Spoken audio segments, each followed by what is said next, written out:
Ok, bonjour les amis, soyez les bienvenus dans notre émission Semences du bonheur pour tous. Je suis votre serviteur, l'animateur DJ Meshior. J'espère que vous allez très bien et que vous passerez une excellente journée. Aujourd'hui, nous allons aborder le chapitre 6 du livre Quand on veut on peut de Norman Vincent Peale et notre leçon 7 intitulée Poulet ou aigle. Chers amis, quand on veut on peut. Ceci est un principe de vie et nous le répéterons aussi souvent que possible afin que vous puissiez l'accepter en vous et que ce principe commence dès lors à porter des fruits en vous. Vous avez peut-être peur des jugements des autres le jour où vous allez commencer à implémenter votre vision, ne sachant pas comment est-ce qu'ils vont réagir. Mais les questions que je vous pose sont celles-ci. Pensez-vous pouvoir réussir à atteindre votre vision? Avez-vous réussi à devenir la personne là, ce visionnaire qui croit qu'il peut tout accomplir? Croyez-vous avoir le potentiel pour y arriver? Êtes-vous moins un homme que les autres hommes qui y arrivent? Ne comparez pas les biens, ne comparez pas les ressources matérielles. Lorsque vous mettez de côté les biens ou les ressources matérielles, quelle est votre différence fondamentale avec les autres hommes? Dites-le nous en commentaire. Comment se présente un homme quand il vient au monde? Il est tout nu comme les autres. Donc en parlant de potentiel, il n'y a pas un individu sur Terre qui a un potentiel inférieur, à moins qu'il n'ait plus toute sa tête. Est-ce votre cas? Dès lors que vous avez toute votre tête en place, alors qui pensez-vous être? Un poulet ou un aigle? Ici, l'auteur nous raconte l'histoire d'un jeune homme qui a rapporté un œuf d'aigle sous une poule qui couvait ses œufs. À l'éclosion, l'aiglon a commencé à vivre dans le poulailler parmi les poulets. De temps à autre, l'aiglon a pensé qu'il devrait être plus qu'un poulet, mais il n'a jamais agi jusqu'au jour où il a vu un grand aigle survoler le poulailler. En ce jour, il s'est dit qu'il devait être comme l'aigle dans le ciel. Il l'a ressenti dans son cœur et a voulu monter au ciel comme cet aigle. Il a donc déployé ses ailes et a volé vers une petite colline, puis une autre plus grande, puis un autre grand sommet de montagne plus élevé. Il avait découvert sa propre grandeur.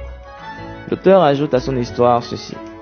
Souvenez-vous que personne ne peut, mieux que vous, efficacement être vous-même. Voici l'histoire d'un homme appelé Tom Dempsey. C'est un homme né avec un handicap. Il est né avec la moitié du pied droit et une main déformée. Il a fait du scoutisme et lorsque les autres scouts faisaient des marches de 16 km, il en faisait autant, car ses parents ne lui ont jamais dit qu'il ne pouvait pas. Ce qui l'a amené à jouer au football américain, le rugby. C'était un joueur avec un coup de pied puissant, ce qui lui a permis de frapper une balle et de marquer de points à 58 mètres du but. Les spectateurs ont trouvé ceci incroyable. Vous pouvez voir l'histoire à la page 121 du livre. Il leur a dit que ses parents ne lui avaient jamais dit qu'il ne pouvait pas. Il a donc toujours cru qu'il pouvait toujours tout faire. Vous savez, si vous cherchez autour de vous, vous verrez qu'il y a bien de personnes qui appliquent ce principe que quand on veut, on peut. Je vous ai déjà dit d'ignorer ces ignorants qui ont échoué quelquefois et croient connaître le principe de fonctionnement de la Terre. S'ils vous disent que vous ne pouvez pas y arriver, demandez-leur combien de fois ils ont essayé et quelles furent leurs conclusions. Pourquoi n'ont-ils pas continué à essayer? Ont-ils réellement appliqué les idées reçues par Dieu quand ils ont reçu leur vision? Vous avez une vision et tombez sur un obstacle. Et vous pensez que l'obstacle est trop grand. C'est-à-dire, par exemple, dans mon cas, comment vendre mes livres au béninois. Voici quelques idées arrêtées. Les hommes sont trop méchants, ils vont te mettre des bâtons dans les roues. Les hommes n'aiment pas lire, surtout les béninois. Comment ou pourquoi vont-ils lire mes livres?